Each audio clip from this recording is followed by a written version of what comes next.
Sometimes coming up with an idea is rather difficult. I even had a prompt for this one, and it was still troublesome as I was trying to figure out what to do.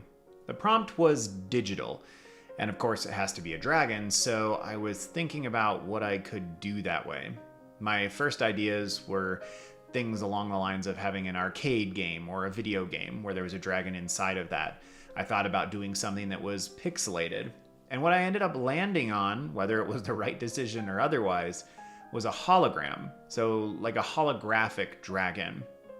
This was not my favorite idea. This was one of those things where I decided I'm going to push through and I'm going to do what I need to do to get the prompt finished, but it wasn't necessarily my favorite idea. I'm sure you've been here before as well, though, right? You've had an assignment in a class, maybe you've done a challenge, maybe you've had a client who's asked you to work on something and it really just didn't strike your fancy. So what do you do in that situation? There's a couple things that you can do to kind of fight that lack of interest, the lack of motivation.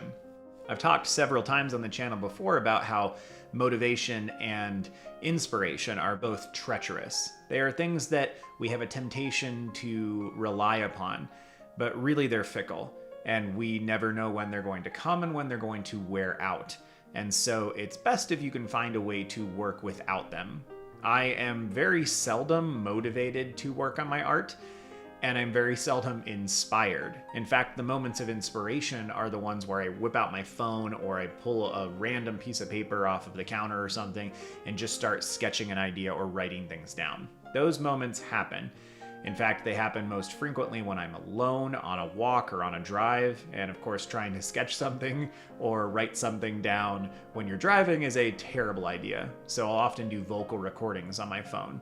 I've learned not to trust them, though, not to trust motivation and inspiration. Not if I want to work regularly, and not if I want to get things done.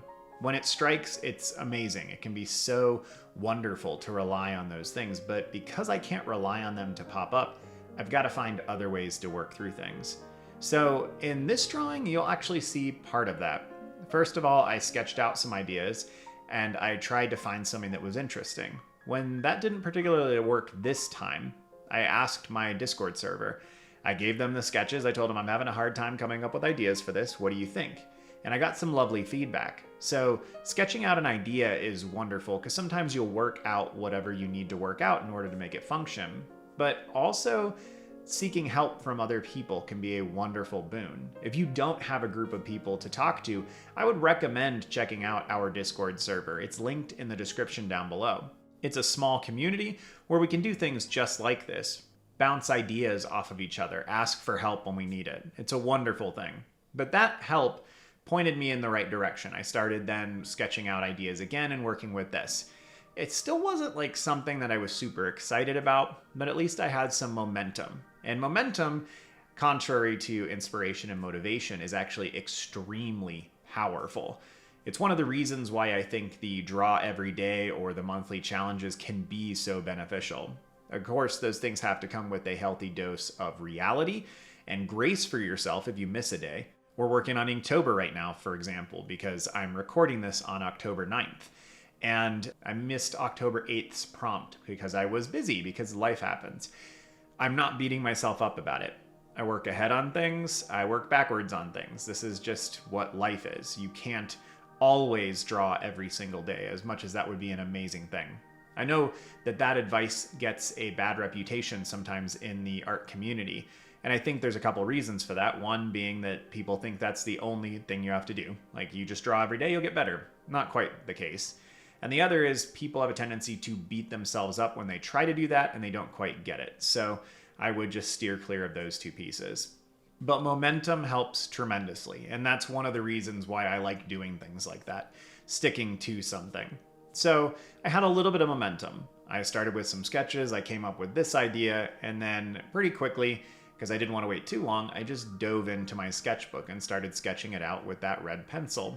Once I got somewhat close to what I wanted to do, I started putting down the ink. And this is actually one of the decisions that I went with that helped me work through a drawing that I didn't necessarily feel excited about, a drawing that I wasn't particularly stoked to get into.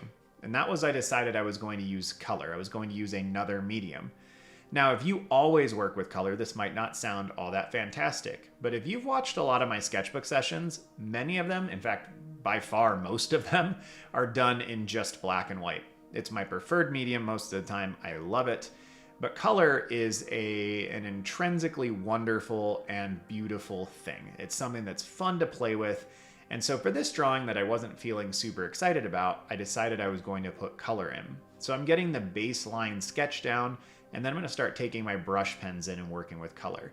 And this is another thing that you can do if you find yourself not particularly excited for a prompt, an assignment for a class, or something for a client, is find another way to inject something novel into it. Sometimes this can be finding some references that are different than what you usually work from. Sometimes it can be exactly what I did, which is using a separate medium, something that is just a little bit different than you normally work with and is exciting and is fun. I really enjoy working with color.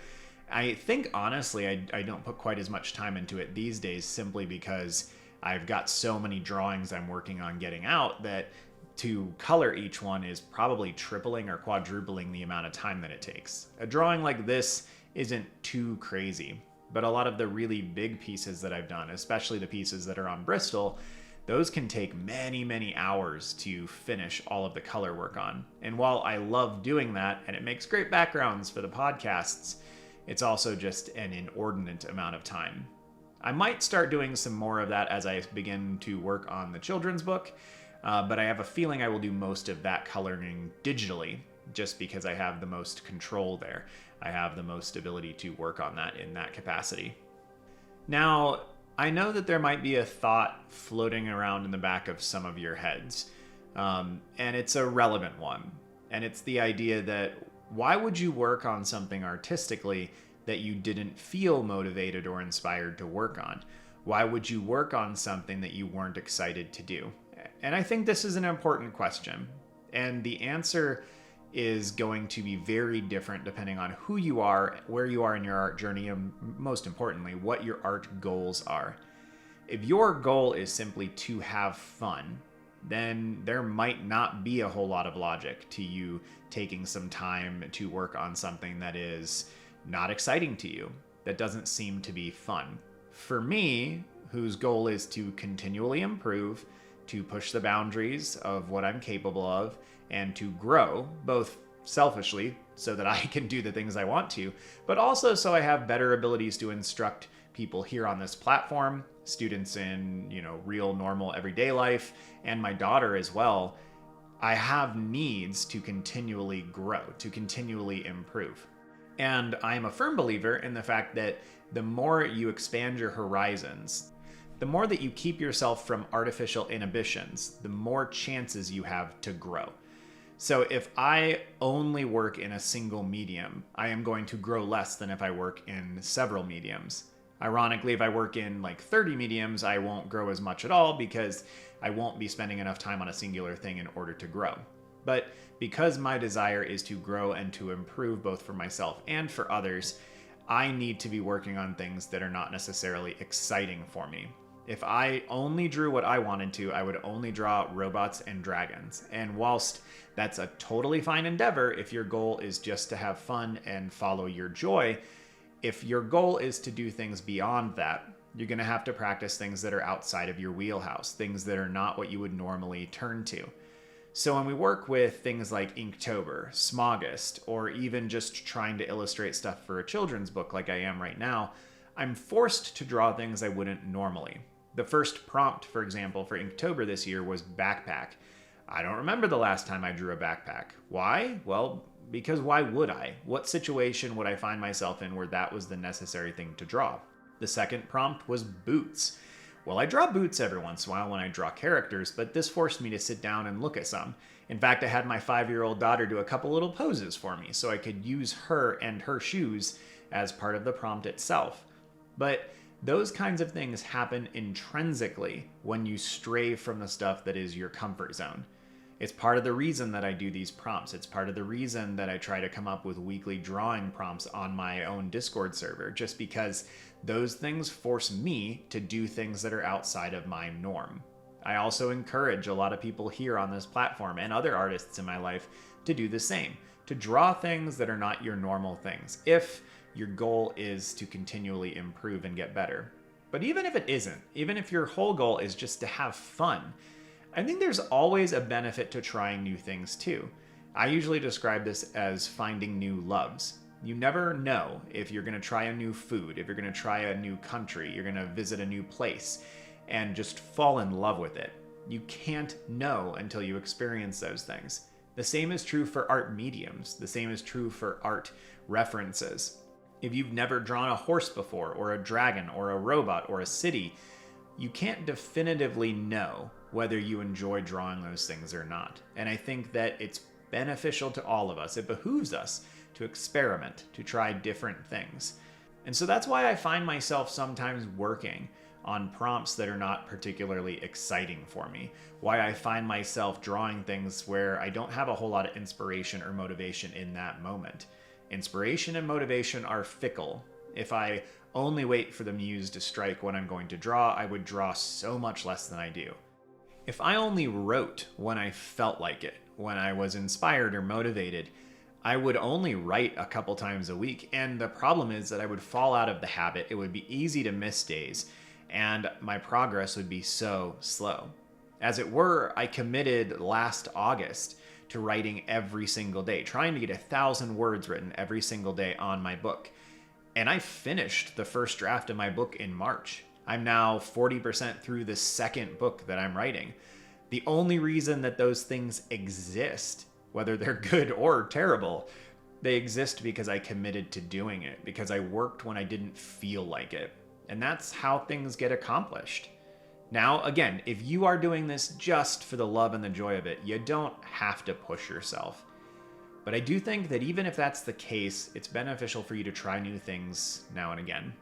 And if your goal is to produce something, to grow, to progress, to find a way to be more efficient, if you, like me, have an innate need to bring things into existence, I would really strongly encourage you to find ways to work through ideas that are not particularly exciting, to work on things that are outside of your norm, to expand your horizons as you work.